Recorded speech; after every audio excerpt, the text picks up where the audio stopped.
Welcome to Tail Talk Grooming Chronicles with Hound Therapy, the podcast where we talk all things pet grooming, daycare, academy, and more. Hosted by Shannon and Tanya of Hound Therapy, serving pet owners across North Texas. We're here to share expert tips, hilarious pet stories, and the inside scoop on keeping your furry friends happy and healthy. Our motto, humanity over vanity. And don't worry, we don't bite. Let's get started. Who let the dogs out? Who let the dogs out? It's not just shampoo and bows. Grooming is fast-paced, physical, and full of surprises. Shannon and Tanya pull back the curtain on the wild, rewarding, and sometimes downright chaotic life of a groomer and grooming instructor.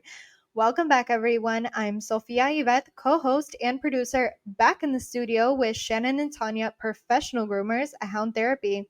Hi, ladies. How's it going today? It's good. How are you? I'm good. Now, let's dive into the real-life hustle. What's the insane life of a groomer and grooming instructor really like?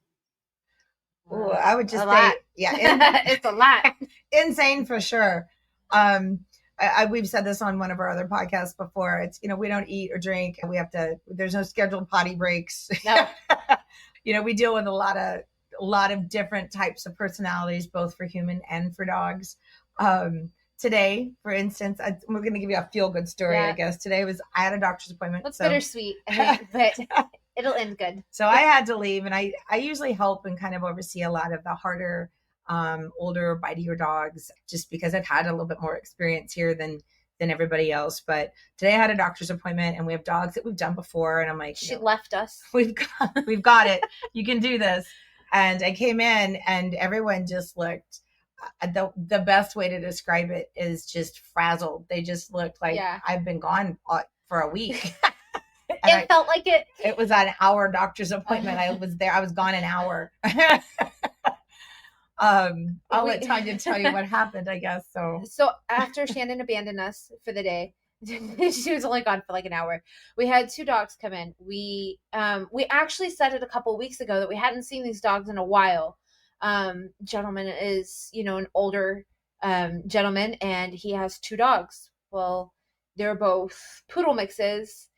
He brought these dogs in, and they were in pretty bad shape. One significantly worse than the other, but still both pretty bad matting. Yeah. Feces. Yeah, they were in bad shape. They were covered in feces. It looked like they had been kept in a kennel for a long period of time, and they had severe matting to the skin. It looked like a junkyard dog is the best way to describe it, with hair. Or it looked like these poor things were living on the roads for a long, long time. So, our best case scenario is we do what we can. We do what's best for the dog. We will shave them. They looked like little bitty rats, but that is what they needed. They were howling, milky eyes when I come in, and there's three people on one little tiny, maybe she's this big, 10-pound dog, if that. And I'm like, what is happening? I've only been gone for an hour. So they were able to get both of them shaved. They let them rest. I washed one. We were able to get all of the gook and guck out of their feet and their face. And the long and the short of this is that the team stepped up. They were able to work together and get done what needed to get done in a safely manner. They were afraid of seizures. The dogs, one of the older one had a stroke before, so I didn't want to stress him out too bad. So we did what we could do. And by the time I got here, they were a little stressed out. So I went ahead and bathed one. But I called the owner and explained to him, I'm like, look, we're going to have to, we've spent a lot of time and effort on these dogs, and I've got half of my staff on one dog. Yeah, on one dog, and they're going to be on your next dogs later. So we're going to have to charge you a little bit of a handling fee.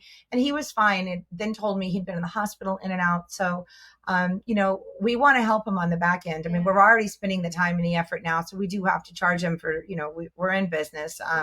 That said, he was totally fine with it and said, take your time, do what you have to do. And we did, and These dogs are very good. They're very just, sweet. They're just older dogs. Yeah. But so you just have to take your time. And he knew they were in bad shape. Yeah. He's been ill as well. So I asked if he lived in the neighborhood, and he said, yeah. So I said, if you get down this road, again, just call us. We'll make arrangements. We'll give you discounts on your grooming moving forward. If you're going to be in the hospital or you're there and you can't get to the dogs, we'll try to make arrangements or see if we can't find somebody to sit for you, or at least go by, pick him up. So he was more than appreciative, and we were able to hopefully work something out for him in the long run, because it's hard. It's really difficult when you're looking at your dog and you're like, ooh. That said, that's just one of the stories. That's just today. I mean, that literally happened this morning. We had another dog yesterday that had a little flip out with the water and had to call the owner and say, look, you might want to come get your dog wet. We don't want to stress him out anymore. We've got students that are in here that are learning. And our students, we don't do discounted grooms. Our students are full-fledged groomers by the time they move up to the front. They've put in a good 3 to 6 months of learning how to handle a clipper and scissors before they're in here, which is more than I would say any big box retailer store allows anybody before they come in and groom. So our students here are very, very good, and but they're slow. So for us, it's like, oh gosh, we've got to deal with that. We've got to constantly be, we're on with the phones. I'll look up and I'll walk from my table to halfway to the back, and somebody's like called my name 4 times, and I'm like, I just have to pee. Can I answer it when I get back? And I'll look up and I'm like, crap, I forgot to pee, and it's an hour later. Or you have these days too of like, it's just constant. Shannon, Tanya, and I'm like, what? I almost every day I'm like, if I had a nickel for every time somebody said my name, or I'd be rich. I wonder every time somebody could say my name today. It's usually me. I don't even want to count it out. Keeping up with the changes and the trends, it's difficult. We're not only working our business, but we're running our business. We're here. We want to educate. We want to do a good job, and we want to please our customers. And so pleasing everybody, it's difficult. We can't please everyone. We're aware.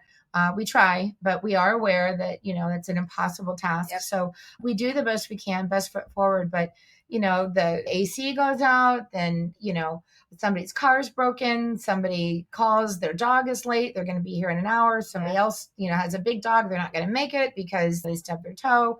Yeah, it's always one thing after another. We're always on somebody else's time. We're always borrowed, but we absolutely love what we do. And we love being able to help the people that are here, even though it was a very stressful morning for the girls. Yeah, we did it. We're fine. It really worked out really well. And I think we've got like a lifelong client out of it. Not to mention, we feel like we can help the dogs and help the people. We're still figuring out regular business. Anybody who's thinking about getting into business is hard. Business is not just knowing how to do your business. It gives you a headache. It's hard. So it's just, we're struggling with a lot of stuff. Yeah. I think the same things that most groomers deal with. We don't have a mobile, but all of those driving around, getting to and from, making your appointments on time, making sure that, did you call, communication just between our staff here.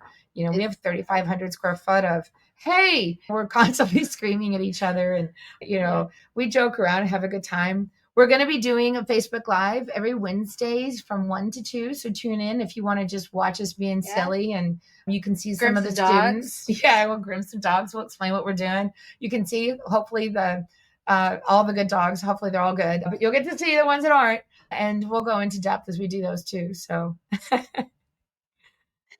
Wow. Well, Shannon and Tanya, that truly was a wild ride that you shared with us today. Thank you both for sharing the real, raw, and rewarding sides of the grooming life. We'll catch you next time on Tail Talk Grooming Chronicles. Have a great day. All right. Thanks. Thank you.